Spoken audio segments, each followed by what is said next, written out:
नमस्कार।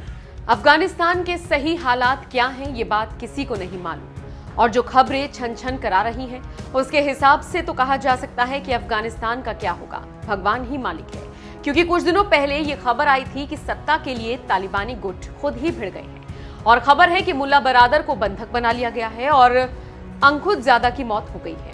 इसी बीच अब एक और बड़ी खबर आ रही है। खबर है कि जब तालिबान ने काबुल पर कब्जा किया ठीक उसी दिन पाकिस्तान की इंटेलिजेंस सर्विस के हेड फैज हामिद पहुंचे और सरकार बनाने के लिए दखल देना शुरू कर दिया और उनकी एक फोटो वायरल हुई जिसमें उनके हाथ में कप है और कई अधिकारी उनके इर्द गिर्द खड़े हैं। इसी बीच एक और खबर आ रही है जिसको सुनकर आप भौचक्के हो जाएंगे। जी हां, अफगानिस्तान में नियंत्रण को लेकर पाकिस्तान के सेना प्रमुख जनरल कमर जावेद बाजवा और ISI chief lieutenant general Faiz Hamid के बीच विवाद हो गया है और विवाद इतना बढ़ गया है कि दोनों एक दूसरे को फूटी आंख नहीं सुहाते हैं और दोनों एक दूसरे की काट के लिए काम करना शुरू कर चुके हैं और पद से हटाने के लिए रणनीति बनाने लगे हैं। खबरों की माने तो पिछले कई सालों से तालिबान के नेताओं की देखभाल की जिम्मेदारी पाक खुफिया एजेंसी आईएसआई ने संभाली है।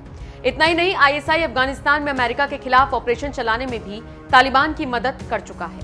ऐसे में जब अफगानिस्तान में अब तालिबान की सरकार बनी तो पाक सेना प्रमुख अब उनके फैसले में अपना दखल देना चाहते हैं, जो कि ISI chief lieutenant general Faiz Hamid को नागवार गुजर रहा है।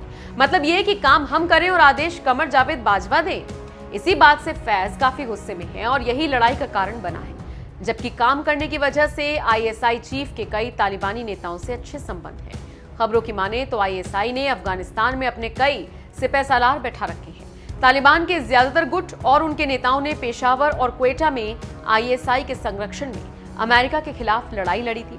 इसलिए आईएसआई प्रमुख अब किसी भी तरह से अफगानिस्तान पर नियंत्रण को अपने हाथों से नहीं जाने देना चाहते हैं और यही इसका कारण है।